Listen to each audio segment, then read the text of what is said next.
The Viking longhouse was a structure of timber, turf, and shadows designed to withstand the biting winds of the North Atlantic. Inside, the air was thick with the scent of wood smoke, dried herbs, and the faint, earthy aroma of livestock. The first mundane detail of their sleeping arrangement involves the paula, or the raised wooden platforms that lined the long walls of the central hall. These platforms were not merely benches for sitting during the day, they served as the primary sleeping area for the entire household. Constructed from thick planks of oak or pine, the pala stood about 18 inches above the packed earthen floor. This elevation was a practical necessity, keeping the sleepers away from the damp ground and the occasional drafts that skittered across the floor. Imagine the texture of the wood, worn smooth by generations of bodies shifting in the night. The grain of the timber felt cool to the touch, yet it held the communal warmth of the room. In the dim light of the dying fire, these platforms looked like long, continuous ribbons of shadow stretching toward the darkness of the hall's ends. There were no individual bedrooms, only this shared horizontal space where the boundaries between family members were marked by nothing more than a folded cloak.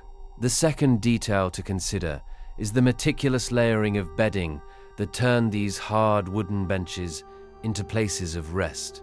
At the very bottom, a thick layer of fresh straw or hay was spread to provide a rudimentary cushion. This straw was changed periodically to keep it from becoming too compressed or damp, releasing a sweet, grassy scent every time someone moved. Over this straw, the Vikings laid heavy skins and furs, which were the primary source of insulation against the subarctic cold. Reindeer hides were particularly prized for their hollow hairs, which trapped air and provided an extraordinary level of warmth. You can almost feel the weight of these skins as they are pulled over the shoulders, the thick, coarse fur pressing down with a comforting density. Beside the furs, they used blankets made of vadmal, a dense, hand-woven wool that was often felted to make it windproof and water-resistant. The wool was heavy and slightly prickly against the skin, but its ability to retain heat even when damp was unmatched. The third mundane detail centers on the lanjaldur, or the long fire that burned in a stone-lined pit in the center of the hall. This fire was the heartbeat of the house, providing the only source of light and warmth during the long winter nights. As the household prepared for sleep, the roaring flames were allowed to die down into a steady, glowing bed of embers. These embers cast a soft, orange light that danced across the soot-stained rafters, creating a hypnotic rhythm of light and shadow. The heat from the fire did not rise evenly.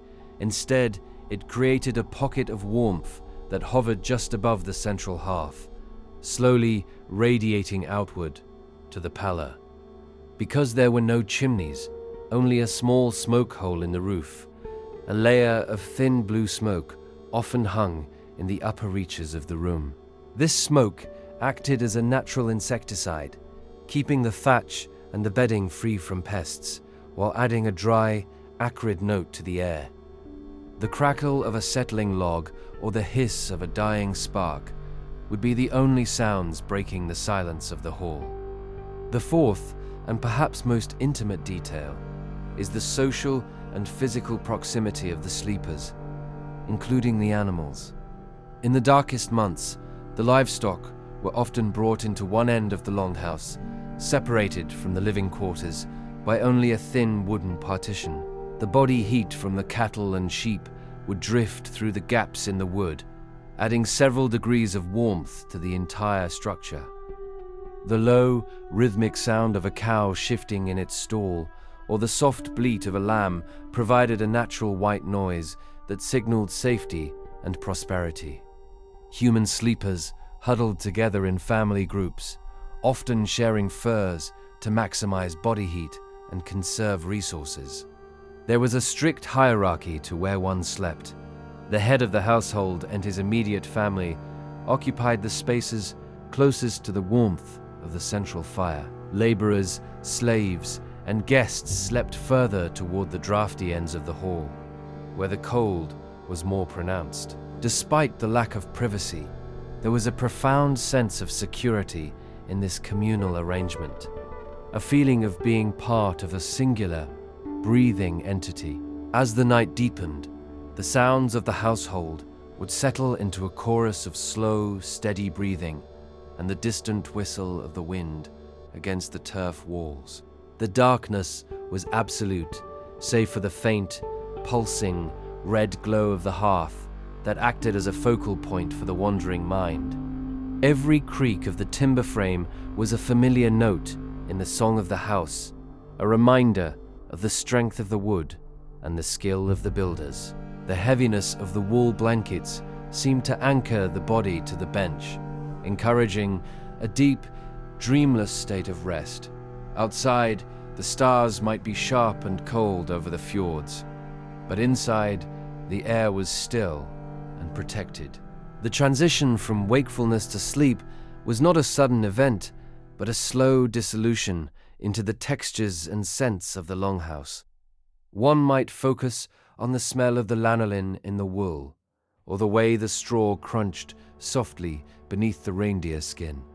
These mundane details, the height of the bench, the weight of the fur, the glow of the ember, and the warmth of the neighbor, formed the foundation of the Norse night. It was a cycle of rest that had remained unchanged for centuries, dictated by the seasons and the limitations of the hearth. As you visualize the Longhouse, let your mind rest on the simplicity of these arrangements. Far removed from the complexities of the modern world, the fire continues to pulse with a low, dim light, and the shadows on the ceiling remain still and quiet. There is nowhere else to be and nothing else to attend to as the night carries on in its ancient, steady pace. The weight of the world is replaced by the weight of the reindeer hide, and the noise of life is replaced by the soft lowing of the cattle in the distance. The Longhouse is a fortress of warmth in a landscape of ice, and within its walls you are safe and still.